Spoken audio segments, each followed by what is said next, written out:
एक बार एक युवक एक सन्यासी के पास आता है और उनसे कहता है, मुझे अपने विचारों से मुक्त होना है, मुझे इस माया रूपी मन से मुक्त होना है, मुझे इस संसार से मुक्त होना है। मैं हर कीमत चुकाने को तैयार हूँ, मैं अपने प्राण तक देने को तैयार हूँ, बस मुझे मुक्ति चाहिए। उस युवक की बात सुनकर वे सन्यासी भी थोड़ा चौंकते हैं, क्योंकि इससे पहले उन्होंने ऐसा कोई व्यक्ति नहीं देखा था जो अपना सब कुछ त्यागने को तैयार हो। वे सन्यासी उस युवक से कहते हैं, ठहरो भाई, मरने मारने की कोई आवश्यकता नहीं है। मैं तुम्हें एक सूत्र देता हूं जिससे तुम्हारी समस्या हल हो जाएगी। वैसे भी मरना मारना समय पर अच्छा लगता है। तुम निश्चित रूप से दृढ़ संकल्पी हो, लेकिन तुम्हारे संकल्प में थोड़ी। लेकिन सूत्र क्या है मुनिवर? युवक ने बीच में पूछा। वे सन्यासी कहते हैं, सूत्र बहुत आसान है। तुम्हें इस गुफा में जाकर बैठ जाना है और अपने मन में 3 दिन तक एक बात को दोहराते रहना है कि तुम एक भैंस हो। वहीं उस गुफा के पास एक भैंस चल रही थी।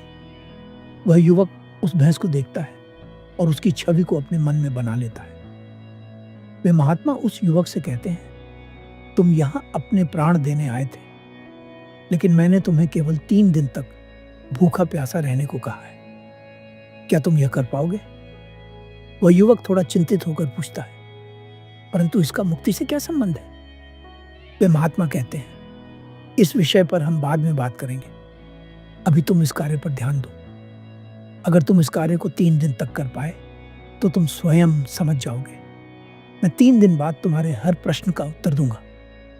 वह गुफा अंदर से तो काफी बड़ी थी, लेकिन उसका मुंह काफी छोटा था। परंतु वह लड़का भी काफी दुबला पतला था, इसलिए वह गुफा में आसानी से चला जाता है और अपने ध्यान में लीन हो जाता है।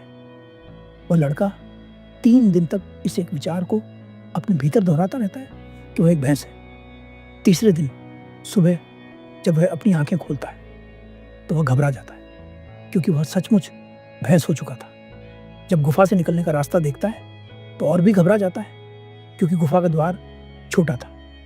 जब आया था तो आदमी था, इसलिए प्रवेश आसानी से हो गया। लेकिन अब बाहर कैसे निकले? वो कोशिश भी करता है, लेकिन उसके बड़े बड़े सींग और उसका बड़ा शरीर अड़चन बन रहे थे। उस युवक ने चिल्लाना शुरू कर दिया। 3 दिन पूरे हो चुके थे, इसलिए वे सन्यासी भी उस गुफा में जाकर उस युवक को देखने आते हैं। वे सन्यासी उस गुफा में जाते हैं और उस लड़के को देखकर हंसने लगते हैं। उन सन्यासी को हंसता देख वह लड़का कहता है, आपको हंसी आ रही है? आपकी वजह से मेरी ये हालत हो गई है। वे सन्यासी उस लड़के के पास जाते हैं और उसे जोर से हिलाते हैं। आंखें खुलती हैं और वह देखता है कि वहां कोई भैंस नहीं है और कोई सींग नहीं है। ये देखकर उस युवक के चेहरे पर एक अलग सी हंसी आ जाती है। वे महात्मा उस युवक से पूछते हैं, हंसते क्यों हो भाई? वह लड़का कहता है, अभी कुछ क्षण पहले तक मैं अपनी ही बनाई हुई दुनिया में खोया हुआ था।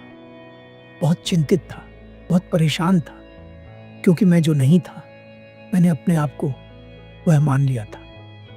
लेकिन अब मैं हंस रहा हूं, क्योंकि मैं अपनी बनाई हुई कल्पना की दुनिया से बाहर आ चुका हूं। उस लड़के की बात सुनकर वे सन्यासी हंसते हैं और कहते हैं, बस यही सूत्र है। ये संसार, ये विचार, ये मन, ये सब तेरे ही बनाए हुए हैं। इनसे मुक्त नहीं होना है, इन्हें जागकर देख लेना है। जिसने इन्हें जागकर देख लिया वो इनसे मुक्त हो गया। ये जो संसार तुमने अपने भीतर बना रखा है, यह असत्य है। तुम्हारे सभी विचार असत्य हैं। जिस क्षण तुम इस सत्य को देख लोगे, उस क्षण तुम मुक्त हो जाओगे। वो लड़का पूछता है, जिस प्रकार मैं सपनों की नींद से जागा हूं, क्या इसी प्रकार मैं इस जागरण की नींद से भी जाग सकता हूं? वे महात्मा मुस्कुराते हैं और कहते हैं, मैं तो तुम्हें ध्यान के द्वारा केवल झकझोर सकता हूं। अच्छा, कर्म और ध्यान तुम्हें खुद करना होगा।